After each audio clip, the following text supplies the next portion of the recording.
LeBron James finally made his decision and went to the Philadelphia 76ers. And honestly, that's probably one of the best decisions he could make at this point of his career, because he's not Miami LeBron James or first or second stint of Cleveland LeBron James. He is a very old LeBron James, and where you saw his role and his minutes diminish over the last couple of seasons, more so kind of like his scoring volume. He's not really looked to scoring anymore. And I think this will be one of those years where, he only got 2 years left, and probably he'll only do one of them, in my honest opinion. I don't think he's going to do all two.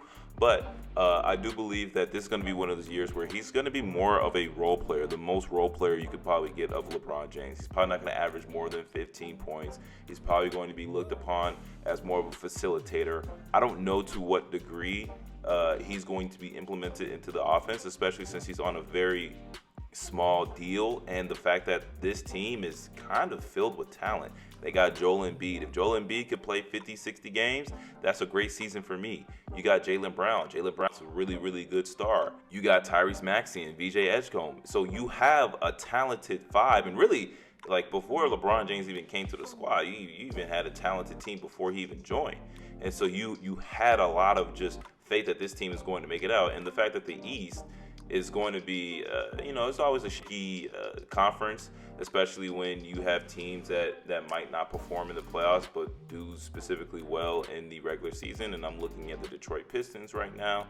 But the 76ers, like, they did a pretty good job playing in these playoffs and being able to put up a pretty big fight. And the fact that they've only really gotten better is, to me, amazing. When you get Jaylen Brown, that's always a really good addition. And then you have all those top four talents right there on their team, and then you add LeBron James to that roster. I mean, that roster is going to be absolutely phenomenal.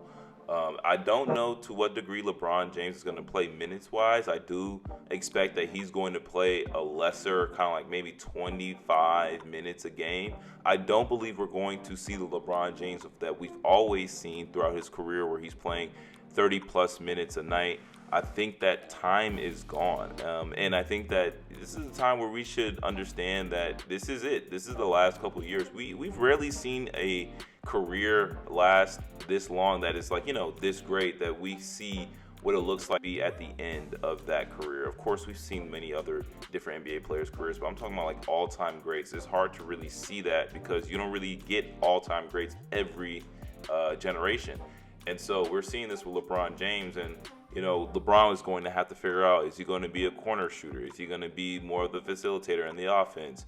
Is he going to be more the downhill guy? Is he going to be more off ball? I think this is, especially Nick Nurse, being able to utilize all this talent in the team. I mean, he can pick whatever poison he wants.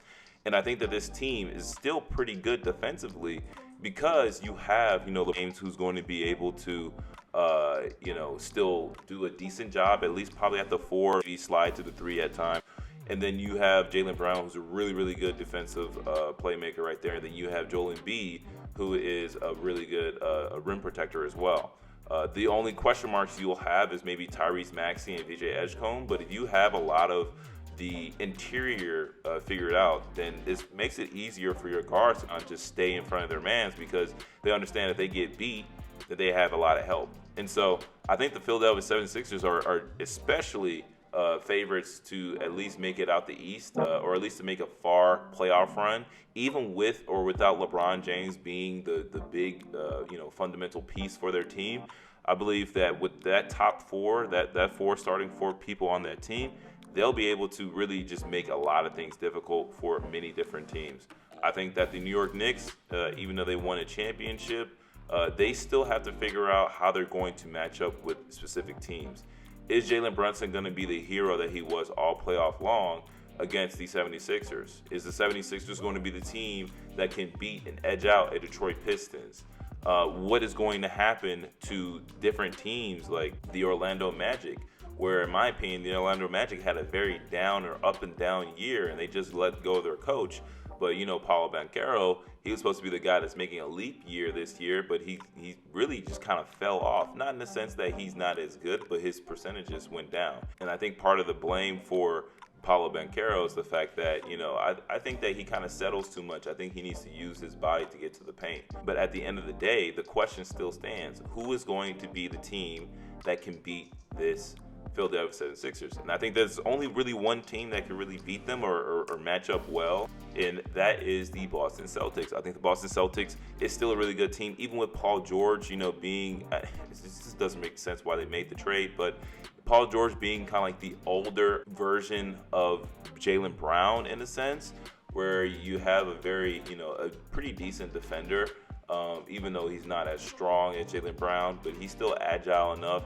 He still can work with and without the ball. I think Paul George is still, a pretty good player. I just don't understand why they decided to, offload all that for him. But, if that's the only opportunity you had, that's the only opportunity you had. But then you still have Jason Tatum, where I believe Jason Tatum will really shoulder a lot of the load on his shoulders because now he doesn't have to deal with Jaylen Brown. And Jaylen Brown, and I have to really mention this too, even though Jaylen Brown's going to be on a star-studded team, he's going to have to figure out to make people on his team better, because one of the biggest critiques on his gameplay back when he was in the Boston Celtics was the fact that he was not necessarily a floor raiser for his teammates. A lot of the times he would keep the ball, not kick the ball efficiently, too many turnovers. It was really kind of like a Jaylen Brown show. And the difference between him and Jason Tatum is that Jason Tatum is not that Jason Tatum is the greatest playmaker in the league, but it's the fact that he can make those willing passes and not have turnovers. Because when you had Jaylen Brown on the court versus off the court, those numbers, those offensive rating numbers rose because more people were able to get the ball. There was more movement in the offense. And so Jaylen Brown is going to have to figure out exactly where does his role fit. And that's not the only question mark on this team. VJ Edgecombe, what do you do here? I always found it kind of a strange fit between him and Tyrese Maxey because they're both two small guards and they both can work on and off the ball, but Tyrese Maxey is a more of an on-ball type of guy. But you have two people that kind of play a very similar role. Tyrese Maxey, he was able to merge himself into being a playmaker, into being a proper point guard, but essentially him and VJ Edgecombe are somewhat of the same player. They're still able to get downhill very fast, very quick, really good shooters.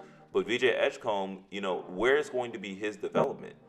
Because when you have Jaylen Brown, and I'm not even thinking about LeBron James at this point, but when you have Jaylen Brown and Joel Embiid on your team, you're going to have to find different ways to fit. It's going to be the player that Tyrese Maxey is. Does he have that potential? Because if you do believe he has that potential, well, then that potential will never be realized under this Philadelphia 76ers team, especially when you add on LeBron James. So that's going to be a really weird fit. Is he going to be able to play off ball? Because essentially somebody is going to have to play off ball. It's going to have to be an offense, and Nick Nurse loves running offenses like this where there's multiple moving parts and everybody has to make a decision. But when everybody's a threat on the floor, that kind of makes things a lot better. I think back to Kevin Durant when he was on the Warriors, and the Warriors were, and I'm not just thinking about the Warriors, that the fact that they won 73 games, but the fact that they had offensive threats all over the court.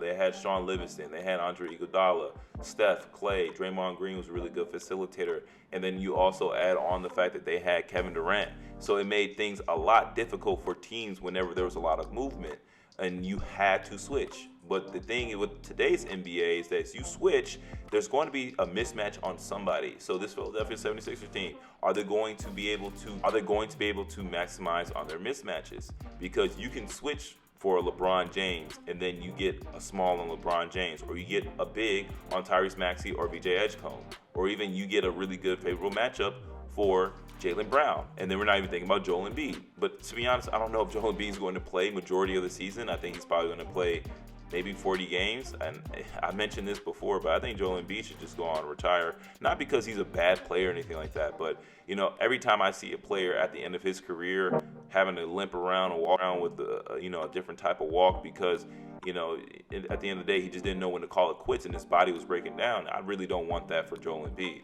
But if Joel Embiid is going to play 50 to 60 games, that's a win for me because that's good team chemistry building. They figuring out how everybody works.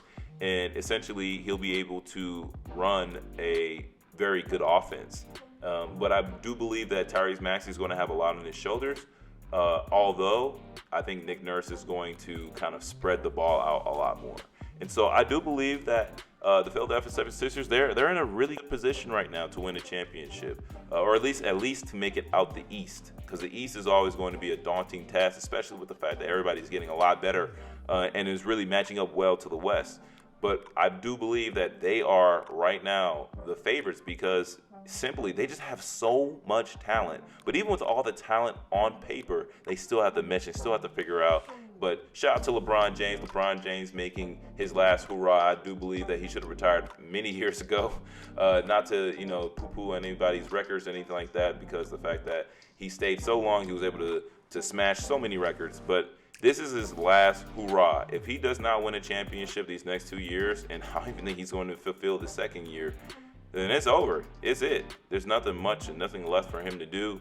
And he's looking for that last championship so he can ride out in the sunset.